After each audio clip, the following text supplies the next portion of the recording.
So this is the fourth set of the current affair, and this time I'm actually out of the station, so I don't have my digital pen with me. तो थोड़ा सा ध्यान रखना पड़ेगा अपने आप को focus करने के लिए. Just focus on my cursor, कुछ भी समझाने के लिए इसी से हम यूज़ करेंगे. And today the last day for enrolling our foundation and advanced batch. And if you join by today, then you will get 25% off. Otherwise, the prices will be high. तो जो पहला करंट अफेयर है, it is about the biodiversity heritage site. ये क्या है, देखो news में क्यों है. धवल सराय एक रीज़न है तहरी गढ़वाल का. आप यहाँ देखेंगे, दिस इज़ अवर इंडिया, और इंडिया का उत्तराखंड वाला पार्ट है. And on this region, this is Dhawal Sarai region. जो टहरी, जो पार्ट आता है ये वाला उत्तराखंड का, ये टहरी वाला पार्ट आता है. This like western part of the Uttarakhand. तो it is likely to be declare the first biodiversity heritage site of Uttarakhand. तो अभी क्या हुआ होगा वो हम बाद में पढ़ेंगे. लेकिन समझ में आना चाहिए कि what is the meaning of the biodiversity heritage site. The region is rich in biodiversity and has a lot of potential for ecotourism. मतलब जो साइट, जो रीजन है धवलसराय का, यहाँ पर क्या है, बायोडाइवर्सिटी बहुत ज़्यादा है और एक अच्छा इकोसिस्टम उसको प्रमोट किया जा सकता है. It is having the potential. Last year red day, flying moth और ये सब चीज़ें देखी गई थी धवलसराय रीजन में पहली बार हिस्ट्री में. तो ये रीज़न किस तरह का है, ऐसा कुछ है देखने में. ज़्यादा फोटोग्राफ अवेलेबल नहीं है, तो मे बी ये बायोडाइवर्सिटी हेरिटेज साइट में आ जाएगा तो कुछ और अच्छी फोटोज हमें देखने को मिलेंगी. इंपॉर्टेंट ये है कि आपको पता होना चाहिए what do you mean by the biodiversity heritage site. देखो, biodiversity heritage site means BHS are areas that are unique ecological fragile ecosystem having rich biodiversity comprising of any or more of the components such as. मतलब क्या है, एक unique है और ecological fragile ecosystem है. अगर हम उसमें थोड़ा भी चेंज करेंगे तो it can lead to the damage of the ecosystem. और वहाँ पर रिच बायोडाइवर्सिटी देखने को मिलती है. और उसके नीचे 3-4 चीज़ें हैं, या तो एक से ज़्यादा हमें चीज़ मिल जाएंगी. Like species richness. इसका मतलब होता है कि किसी भी एक लोकल एरिया के अंदर how many different species are there, उसको बोलेंगे स्पीसीज रिचनेस. हाई एंडेमिज्म का मतलब होता है कि लाइक ऐसे एनिमल्स हैं, ऐसे स्पीसीज हैं which is only available in that particular region only. मतलब आपको बाहर नहीं मिलेंगे. अगर आपको देखना है then you have to visit that place only. और presence of rare, endemic and threaten species. Keystone species क्या होते हैं कि इकोसिस्टम के अंदर एक ऐसा स्पीसीज अगर आप उसको हटा देंगे then whole ecosystem will collapse. That's called the keystone species. जैसा टाइगर को माना जाता है, it is a keystone species. ठीक, कीस्टोन वहाँ से आया, आर्च वाला जो आर्किटेक्चर का जो कॉन्सेप्ट होता है ना, आर्चेज होते हैं, तो ऊपर वाला कीस्टोन वहाँ से ही आया. Species of the evolutionary significance, wild ancestor of domestic species और land race of their variety. मतलब जरूरी हैं, like these are very important and they are having the uniqueness. ठीक है, तो बायोडाइवर्सिटी हेरिटेज साइट बोला जाता है और ये रिकॉग्नाइज किया जाता है biological diversity act of 2002. Very very important, याद रख लेना. 2002 में ये एक्ट आया था. NGT 2010 में आया था. ऐसे ही पेरिस क्लाइमेट डील 2015 में हुई थी. रियो समिट 1992 में हुआ था. ठीक है, तो जैसे 2010 के अंदर नगोया समिट. तो ये सब चीज़ें कुछ इंपॉर्टेंट हमें पता होना चाहिए. WPA act, wild life protection act of 1972. Environment and protection act. ठीक है, forest reserve act of 2006. And I am sorry, actually मेरी वॉइस थोड़ी क्लियर नहीं आ रही होगी क्योंकि मेरा थोड़ा गला ख़राब भी है. तो पीछे से बारिश भी हो रही है, तो so you like getting the noises. ठीक, लेकिन मैनेज कर लेते हैं. अभी इंडिया में कितनी है टोटल? 18 बायोडाइवर्सिटी हेरिटेज साइट हमें देखने को मिलेंगी. ठीक है, लिस्ट कहाँ चाहिए देखनी होगी तो यूट्यूब पर जाओ, सर्च कर लेना, मिल जाएगी. फिर आता है चिपको मूवमेंट. देखो हुआ क्या है कि हमने जो लास्ट करंट अफेयर में डिस्कस किया था, GLOF glacier lake outburst flood के थ्रू एक रैनी विलेज न्यूज़ में था. So recently Raini village in Chamoli district, the birth place of Chipko movement has been ravaged by the recent glacial outburst in Uttarakhand. तो ये village काफ़ी ज़रूरी है हमारे इंडियन हिस्ट्री में. इंडिया आफ्टर इंडिपेंडेंस, मतलब आज़ादी के बाद की जो हिस्ट्री रही है हमारी, उसमें काफ़ी इंपॉर्टेंट है. क्या हुआ था चिपको मूवमेंट के अंदर? जैसा आप यहाँ पर देख रहे हैं कि यहाँ पर एक ट्री है और जो विलेज की जो वुमेन्स हैं या मेन हैं वो आपस में आ जाते हैं एक साथ और उसको लाइक उसको होल्ड कर लेते हैं ट्री को. क्यों हुआ था? तो Chipko movement was a non violent, किसी को लड़ाई नहीं चल रही थी. एजिटेशन था in 1973 against the felling of the trees by contractor and maintaining the ecological balance. मतलब क्या था, कॉन्ट्रैक्टर चाहते थे कि किसी भी लैंड को क्लियर किया जाए और जो वहाँ की लोकल कम्युनिटीज़ थी वो चाहती थी इन्वायरमेंट को प्रोटेक्ट करना. तो उन लोगों ने क्या किया, ट्रीज इकट्ठे हुए and they start hugging the trees. तो इसी को बोला गया चिपको मूवमेंट. तो Chipko movement was initiated by the Sundarlal Bahuguna ji. तो ये नाम भी जरूरी है, याद रखो. इन 1973 and has appeal resulted in 15-year ban on chopping of the green trees in 1980s. तो 15 साल के लिए सरकार ने ये बैन लगा दिया कि कोई भी उस रीजन में कोई भी प्लांट को नहीं काटा जाएगा. चिपको का मतलब क्या होता है? Is come from the word embrace as the villagers hug the trees and encircle them to prevent being hacked. ठीक है, जैसा आप यहाँ पर देख रहे हैं, ये चिपको मूवमेंट होता है, इट फॉलोज गांधीन फिलोसफी, मतलब गांधी जी की जो फिलोसफी थी कि नॉन वायलेंस, ट्रूथ, सत्याग्रह, पीसफुल रेसिस्टेंस, तो उनको फॉलो करता है। ठीक है, अच्छा अगर हम बात करें कि चिपको मूवमेंट, ये ऐसा नहीं है कि जो उत्तराखंड में हुआ था पहले हुआ था, इससे पहले भी हो चुका था। Like it started in 18th century. ये एक कम्युनिटी होती है, बिश्नोई कम्युनिटी, राजस्थान में रहती है, उन लोगों ने स्टार्ट किया था। A group of villages led by Amrita Devi laid down their lives while protecting trees from being felled on the order of the king of Jodhpur. तो वहाँ के जोधपुर के जो राजा थे उन्होंने बोला कि ट्री काट दीजिए, लेकिन वहाँ की कम्युनिटी ने मना कर दिया। तो आप यहाँ पर एक ड्राइंग में देख सकते हैं, ऑफ कोर्स दैट टाइम कोई कैमरा तो होंगे नहीं, तो आपको ठीक है ये सब चीज़ें समझ में आ गई होंगी। फिर क्या आता है कि कराकल, CARACL, तो ये क्या है कि national board of wild life. तो ये क्या होता है, एक बोर्ड है जो वाइल्ड लाइफ को प्रोटेक्ट करने का काम करता है, सेंट्रल गवर्नमेंट की ऑर्गेनाइजेशन है, मतलब एक बॉडी है, ऑर्गेनाइजेशन नहीं बोलेंगे। Included caracal is the list of the critically endangered species. देखो हमारी इन्वायरमेंट में बहुत सारे स्पीसीज होते हैं, कुछ स्पीसीज ऐसे हैं जो ठीक चल रहे हैं तो कोई प्रोटेक्ट करने की ज़रूरत नहीं है, लेकिन कुछ स्पीसीज ऐसे हैं कि अगर हमने प्रोटेक्ट नहीं किया तो ख़त्म हो जाएंगे। तो IUCN जो है उसने क्या करा है कि कुछ कैटेगरी में डिवाइड किया गया है, जैसे लीस्ट वनरेबल, या फिर बोलें कि लीस्ट कंसर्न, कि कुछ खास फर्क नहीं पड़ता है। वनरेबल, फिर आता है एंडेंजर्ड, फिर आता है क्रिटिकली एंडेंजर्ड। उसके मतलब एंडेंजर्ड का मतलब क्या है कि अभी प्रोटेक्ट करना जरूरी है, क्रिटिकली अब तो लास्ट चांसेस आ चुका है कि अगर आपने नहीं कराया तो फिर खत्म हो जाएगा। इसके ऊपर क्या होता है, एक्सटिंक्ट इन वाइल्ड, मतलब जंगल से जो उनका नेचुरल हैबिटेट था वो खत्म हो चुका है, अब कहाँ पर है वो सिर्फ आपको जूज में या फिर एक प्रोटेक्टेड एरियाज में मिल जाएंगे। और लास्ट में हो जाता है एक्सटिंक्ट, कि खत्म भी हो गया स्पीसीज। ठीक है, तो ये मैंने एनवायरनमेंट की वीडियो में डिस्कस किया था, जाकर देखना चाहो तो वहाँ पर आपको मिल जाएगी, 1.25 घंटे की वीडियो है, उसे देख लो, काफ़ी कुछ क्लियर हो जाएगा। So the recovery programme for critically endangered species in India now included 22 wildlife species. तो ये पहली नहीं है, 21 वाइल्ड लाइफ स्पीसीज और भी हैं इंडिया के अंदर जो क्रिटिकली एंडेंजर्ड में आ चुकी हैं। क्रिटिकली एंडेंजर्ड का सिंपल ऐसा समझो कि किसी भी जगह पर अगर उनकी पॉपुलेशन 250 से कम हो जाती है, it is if the population is less than 250, then it will like आप बोल सकते हैं कि क्रिटिकली एंडेंजर्ड के लिए नॉमिनेट की जा सकती है। तो क्राइटेरियाज होते हैं इनके। Such listing is expected to bring central funding to conservation effort. अब ये क्रिटिकली एंडेंजर्ड अगर रिकॉग्नाइज कर दिया गया है तो this time the government will provide some fund और उनको बताएगी। It is a medium size wild cat found in part of Rajasthan and Gujarat. तो ये छोटे साइज की बिल्ली होती है, ये तो बच्चे हैं आपके राइट हैंड में जो आप देख रहे हैं, इट इज़ लाइक बेबीज। तो राजस्थान गुजरात के रीजन में देखने को मिलती है। फिर नया है कार्बन वॉच। ये क्या है कि Chandigarh became the first state और the union territory in India to launch carbon watch. Chandigarh क्या है, एक्चुअली ये UT है। तो अगर हम बात करें कि क्योंकि पहला ही है तो हम बोला जा सकता है कि Chandigarh is the first UT, और किसी भी स्टेट के बारे में बात करें उससे पहले ही है। तो लॉन्च दी कार्बन वॉच। क्या है ये, carbon watch is the mobile application to assess the carbon footprint of an individual. मतलब आप अगर चंडीगढ़ में रहते हैं तो एक एप्लीकेशन है, इट विल टेल यू कि आप कितना कार्बन फुटप्रिंट प्रोड्यूस कर रहे हैं।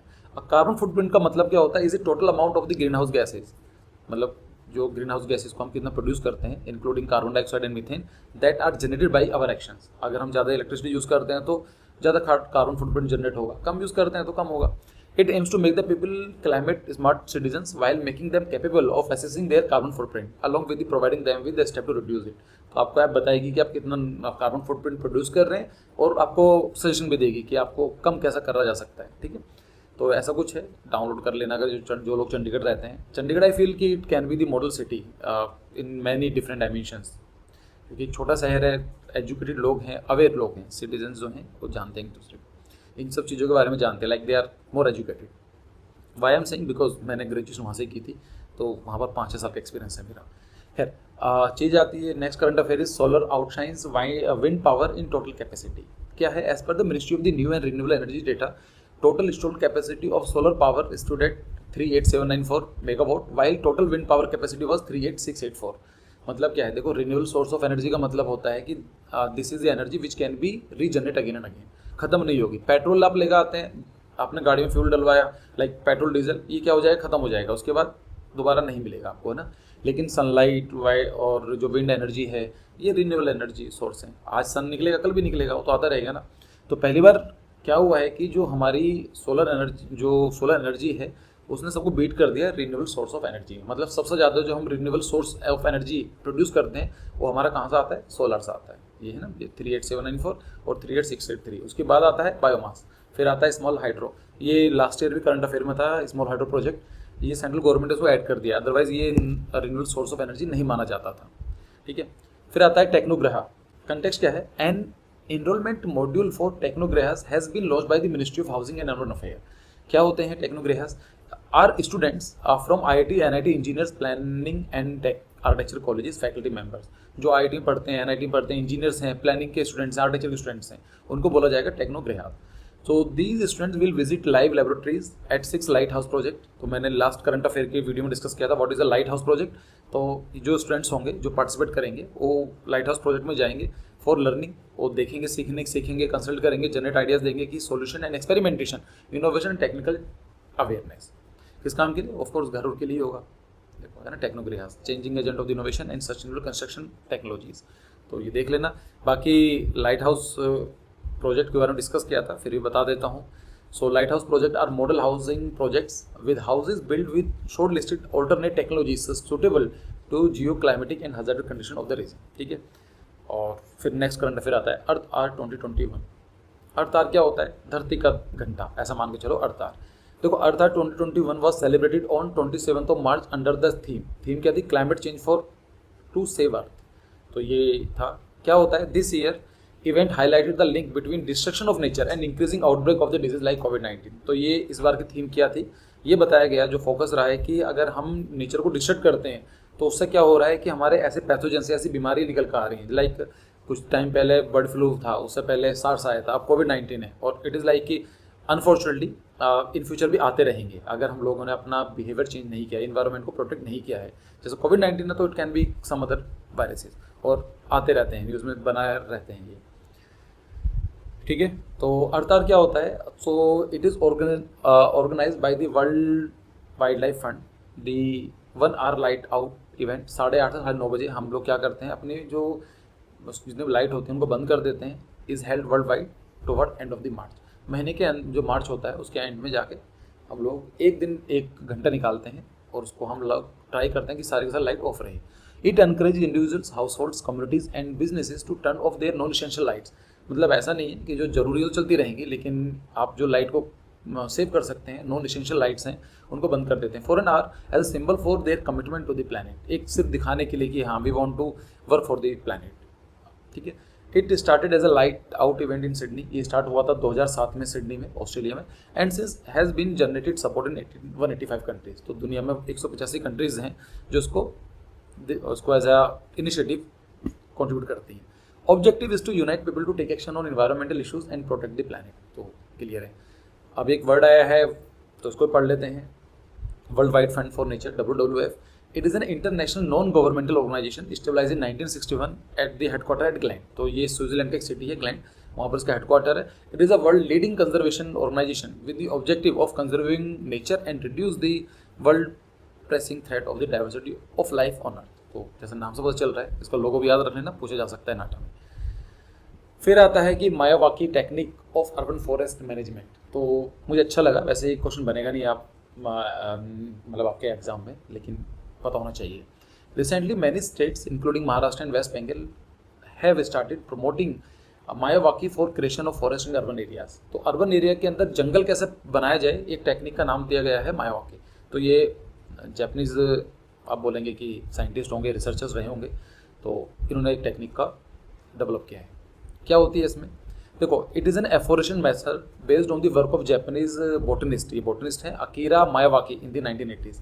तो 1980s में काफ़ी काम कर रहे थे, तो उनकी टेक्निक काफ़ी आप लोगों ने अप्रिशिएट करी। So this technique compresses layers of the forest. मतलब जैसे जंगल में जाते हैं तो लेयर्स होती हैं, श्रब्स होते हैं, ट्रीज होते हैं, कैनोपीज होती है।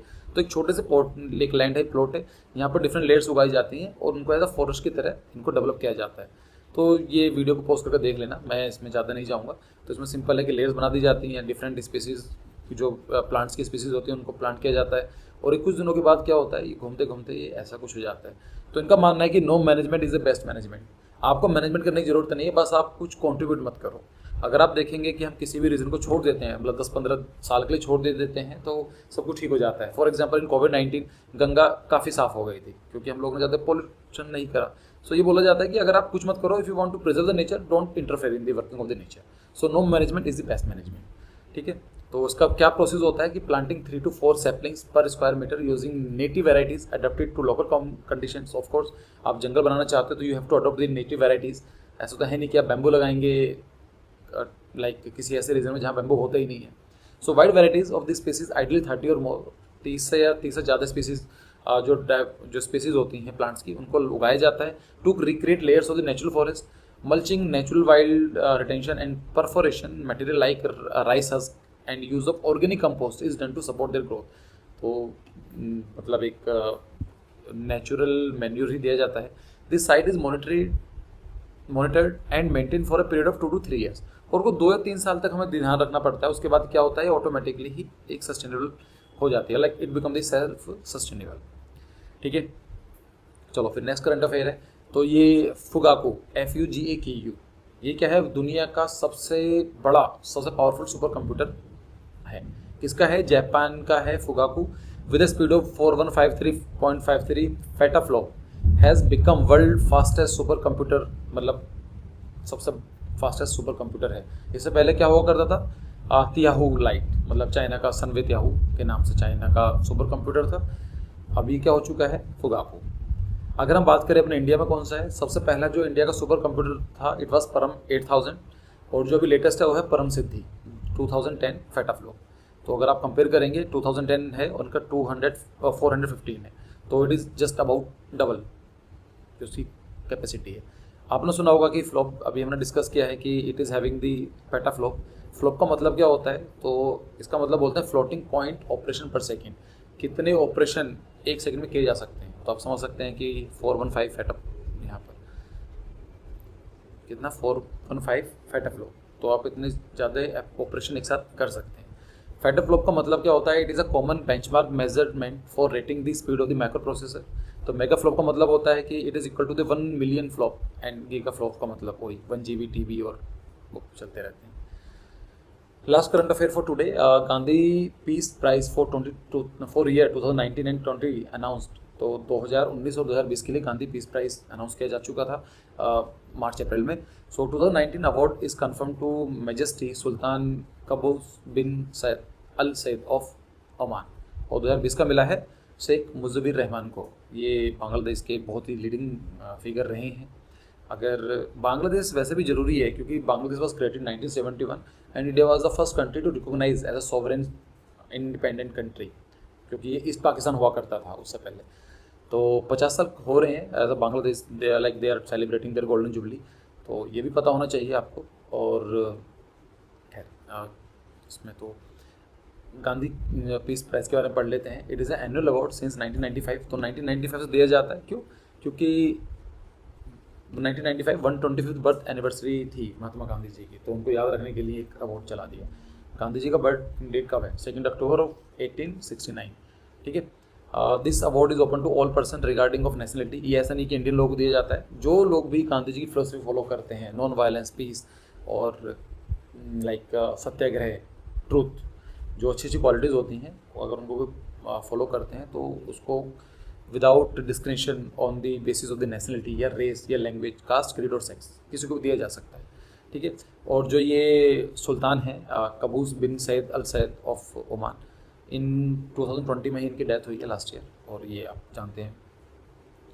ठीक है, ये मुजबिर रहमान जी इधर, इनकी 1975 में इनको असैसिनेट किया जाता है, और इंडिया ने काफ़ी सपोर्ट किया।